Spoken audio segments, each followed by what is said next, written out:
गायी आणि म्हशीवरून दोन कुटुंबात झालेल्या वादात एकमेकास दगड आणि काठी यांनी मारहाण करण्यात आले। या मारहाणीत तिघे जखमी झालेत। ही घटना सांगलीत एसटी कामगार भवन येथे 27 एप्रिल रोजी रात्री 8 वाजण्याच्या सुमारास घडली।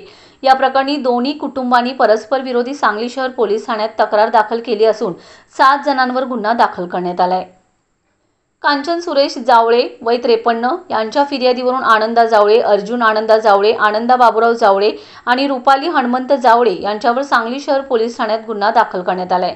आनंदा बाबूराव जावळे वय 61 यांच्या फिर्यादीत म्हटलं आहे की कांचन जावळे यांची पाळीव गाय रुपाली जावळे यांना मारण्यास धावून येते। यावरून त्यांच्यात वाद सुरू होता। तो वाद फिर्यादी सोडवत असताना संशयित राहुल जावळे हा तिथे आला आणि त्याने भांडणास सुरुवात केली। तसेच तो शिवीगाळ दमदाटी करू लागला। संशयित राहुलने त्याचा लहान भाऊ अमित सुरेश जावळे यास फोन करून बोलावून घेतले। थोड्याच वेळात अमित हा भांडण चालू असलेल्या ठिकाणी आला आणि तो फिर्यादी शिवीगाळ करीत जीवे मारण्याची धमकी देऊ लागला। त्याने बाजूला पडलेले दगड घेऊन फेकून मारण्यास सुरुवात केली। त्यातील एक दगड फिर्यादीच्या उजव्या बरगडीस लागला। तसेच संशयित राहुल जावळे यांनी फिर्यादीचा मुलगा अर्जुनच्या डोक्यात बांबूच्या काठीने मारून त्याच्या डाव्या दंडाला चावा घेतलाय आणि पाठीत काठीने मारहाण केले।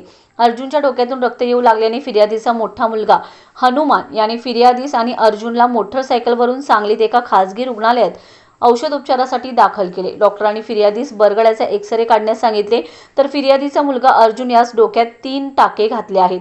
म्हणून आनंदा जावळे यांच्या फिर्यादीवरून कांचन सुरेश जावळे, राहुल सुरेश जावळे आणि अमित सुरेश जावळे या तिघांच्यावर सांगली शहर पोलीस ठाण्यात गुन्हा दाखल करण्यात आलाय।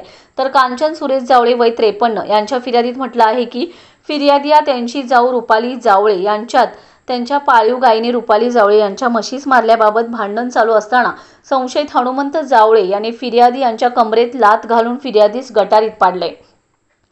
तर फिर्यादी यांना दगडाने मारहाण करून फिर्यादी यांच्या उजव्या डोळ्याच्या बाजूस दुखापत केले। तसेच अर्जुन आनंदा आणि रुपाली जावळे यांनी फिर्यादीस लाथाबुक्क्यांनी मारहाण करून शिवीगाळ केले। म्हणून कांचन जावळे यांच्या फिर्यादीवरून आनंदा जावळे, अर्जुन आनंदा जावळे, आनंदा बाबूराव जावळे आणि रुपाली हनुमंत जावळे यांच्यावर सांगली शहर पोलीस ठाण्यात गुन्हा दाखल करण्यात आलाय।